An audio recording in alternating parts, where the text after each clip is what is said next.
Hi, Professor Hale here. If you're going to create content, you'll have to learn how to edit video. So for our second Social Media Strategy Weekly Challenge, you'll create a short edited video using Adobe Premiere Pro.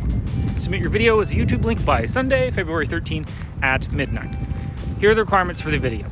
Number 1, you can record your own footage or you use the sample footage that's available on Blackboard.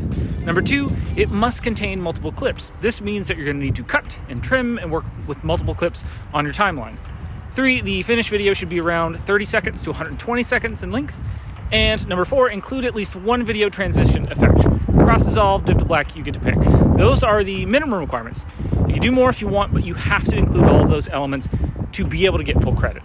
Oh, and no screen captures. We're going to play with those later in the semester. That's it. Bye.